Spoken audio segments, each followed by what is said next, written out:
Kabanata Point 4, Paliwanag. Bakit ako magpapaliwanag sa iyo? Pag-alit na sabi ni Harvey, una asawa ko si Mandy, layuan mo siya. Kung nais mong gumawa ng eksena, doon ka sa ibang lugar. Pangalawa kung ang aking asawa ay mahilig sa mga rosas, ako ang bibili nito para sa kanya. Napakaganda niya, paano magiging angkop sa kanya ang payak at murang mga bagay.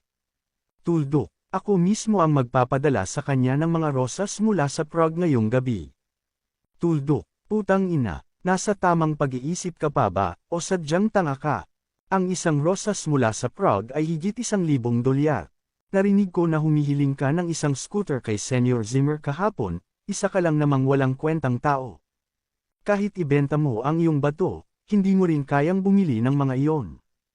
Bakit ka matapang, gumagawa ka ba ng palabas dito? Nanlamig si Don.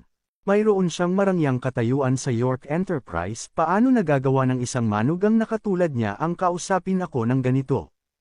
Bukod pa rito, ang bagay na ikinagalit niya ng sobra ay ang insidente kung saan binato ni Harvey ang kanyang mga bulaklak, at hinatak si Mandy sa elevator. Ano ba ang gusto ng bastardong ito? Habang iniisip ang mga iyon, ngumiwi bigla si Don.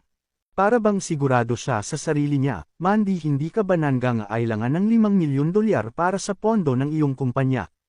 Baka matulungan kita. Ano? Natulala si Mandy. Kalamadong sinabi ni Don, Mandy, alam kong kailangan ng iyong kumpanya ng $5 milyon. Fortunately, meron akong hawak ng ganoong kalaking halaga, at pwede kong gamitin bilang investment. Kung papayag kang kumain tayo ngayong hapon, mapapasayo ito. Seryoso ka, hindi na maalaya ni Mandy na binitawan niya ang kamay ni Harvey. Tunay ngang kailangan ng kanyang kumpanya ng ganoong halaga ng pera. Palagi akong tumutupad sa mga pangako ko. Nagkaroon ng kumpiyansa sa sarili si Don. Sige, matapos itong isaalang-alang ng ilang sandali, nagsalita na siya. Kung hindi siya makakuha ng ganoong halaga, maaring malugi ang kanyang kumpanya. Tara na, Mandy. Maaari nating pag-usapan ang proyekto at kung saan tayo magtatanghalian mamaya. Magalang na sinabi ni Don. Mahal, huwag kang sumama sa kanya. Bago pa makapagsalita si Mandy, galit na tinitigan ni Harvey si Don.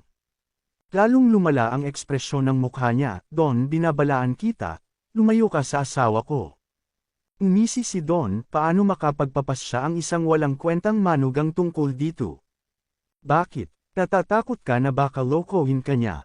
Bahagyang ngumiti si Don sa sandaling iyon. Ikaw ay isang hampas lupa, sa palagay mo mababago mo ang iyong kapalaran. Ako, nagbago ang ekspresyon ng mukha ni Harvey, at nais niyang sabihin pa. Ngunit sa sandaling iyon, si Mandy ay lumabas ng elevator at sinabi, Harvey, huwag kang maging walang katuwiran, hindi ba ako makatuwiran?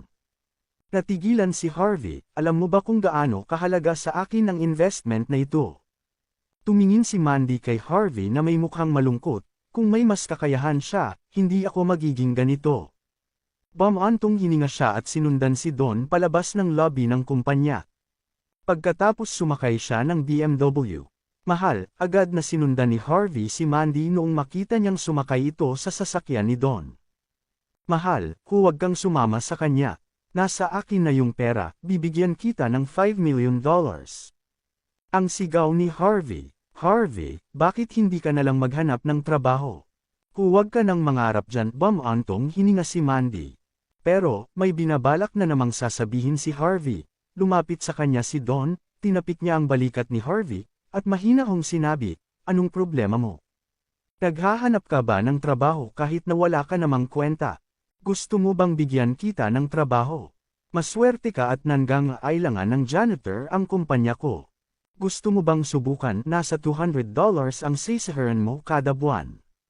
Bibigyan pa kita ng dagdag na $50 para kay Mandy. Ayos ba? Ang seryosong sinabi ni Don, pagmamay-ari ng mga York, ang York Enterprise. Hindi madali ang makapasok sa isang ganun kalaking kumpanya. Huwag mong palampasin ang pagkakataon na ito, pag-isipan mo itong maigi.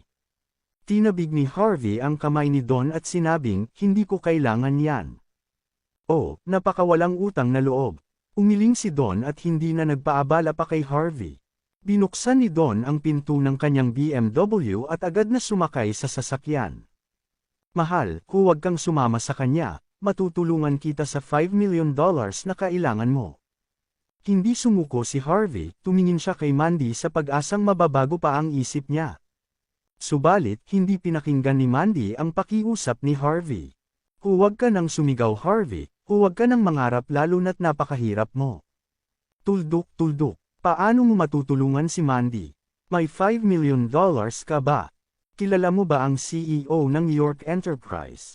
Mag-isip ka na kung saan ka mamaalamos ng pera kapag pinalayas ka ng mga Zimmer.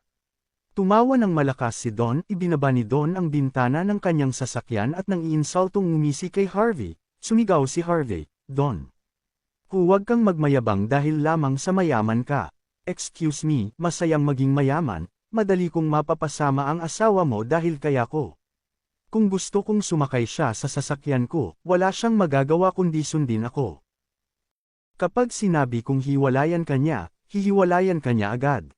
Tumawa ng malakas si Don pagkaalis ni Don sakay ng kanyang kotse, nanlulumong nakatayo si Harvey sa entrance ng kumpanya. Kayang pasakayin ng isang project manager ng York Enterprise ang asawa ko sa sasakyan niya. Magagawa pa niyang utusan ang asawa ko na hiwalayan ako. Isa lang namang kumpanya na hawak ng mga York Enterprise. Bueset, habang nagsasalita siya, inilabas niya ang kanyang lumang phone at tinawagan ang contact number na tumawag sa kanya kahapon. Si Harvey ito, matutulungan ko ang mga York pero may dalawa akong kondisyon. Una, simula sa araw na ito ako na ang may-ari ng York Enterprise. Pangalawa, ikuha ninyo ako ng pinakamagandang mga rosas mula sa Prague at ipadala ninyo sa Zimmer Advertising Company sa paraan na siguradong magugustuhan ng mga babae.